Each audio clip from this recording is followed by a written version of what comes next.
আমার ছেলে আমাকে বলে, বাবা আমার জন্য টেনশন করো না, আমি ভালো আছি, আল্লাহ আমাকে বাঁচাই দিবে। আমিও সে আশায় ছিলাম, কিন্তু আল্লাহর ফয়সালা। আমি সবসময় আল্লাহর উপর সন্তুষ্ট ছিলাম, কখনো আমার ছেলেকে প্রেশার দিতে হয় নাই। সে ক্লাস 6 থেকে ক্লাস 7-এ ফার্স্ট বই ছিল, ফার্স্ট হয়েছে, সর্বোচ্চ নাম্বার পেয়েছে সে।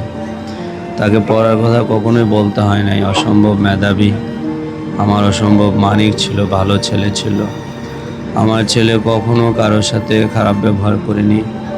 আমার ছেলে বাসায়ও আছে কি না কেউ জানতো না, এত রিজার্ভ ছিল সে, চুপচাপ থাকতো। কখনো আমাদেরকে বকা দিতে হয় নাই, আমি কখনো তার গায়ে হাত উঠাই নাই, তার মাও উঠায় নাই। অসম্ভব ভালো একটা ছেলে ছিল আমার মানিকটা, আমার বাবাটা। ওর অনেক কনফিডেন্স ছিল। যখন আমি যাই আইসিইউতে, আমার ছেলে আমাকে বলে, বাবা আমার জন্য টেনশন করো না, আমি ভালো আছি, আল্লাহ আমাকে বাঁচাই দিবে। আমিও সে আশায় ছিলাম, কিন্তু আল্লাহর ফয়সালা।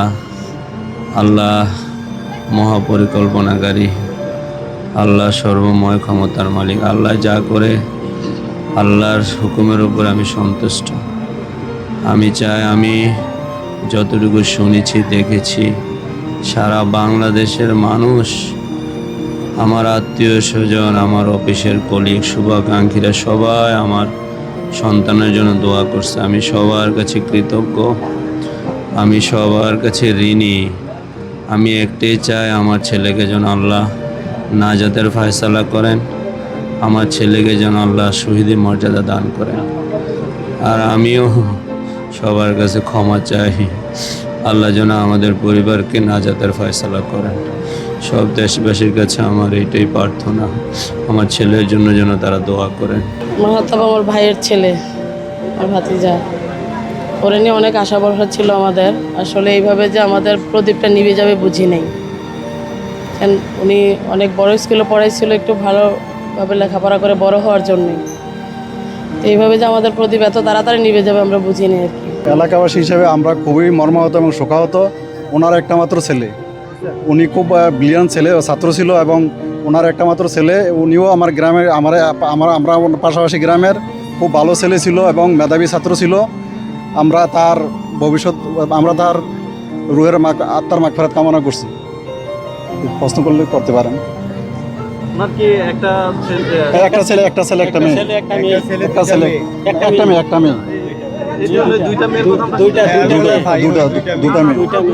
দুটা মেয়ে। চলে গেছে, তো আপনার অনেক আশা ছিল। অবশ্যই আমাদের একটা মাত্র ভাগিনা, দুটা ভাগ্নি। আমরা খুবই আবেগতাড়িত সবাই, আমরা ভেঙে চুরে গেছি। ভাগিনার জন্য আমাদের খুব মায়া লাগে, খারাপ লাগে। আমার মেজো মামার নাতি, ওনার একটাই নাতি। খুবই আমরা মর্মাহত আর কি বলবো। আর আমরা সবাই যারাই আমাদের সাথে যোগাযোগ হচ্ছে, আমাদের মামাতো ভাইয়েরা, মামারা, নানারা, সবাই যে যেখানে আছে সবাই মর্মাহত। জি, মাহাতাব একমাত্র ছেলে ছিল মিনাজ ভাইয়ের। ওর দুটা মেয়ে আছে, আমাদের দুটা ভাগ্নি, আমাদের একটাই ভাগিনা ছিল আর কি। অনেক আশা ভরসা ছিল ওকে নিয়ে। কি বলবো ভাই, আসলে বলার ভাষা নাই।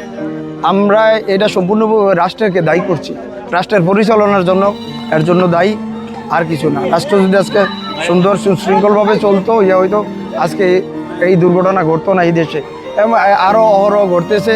এবং আমি আশা রাখবো আগামী দিনে সম্মিলিত প্রচেষ্টায় যাতে এগুলো আর না ঘটে।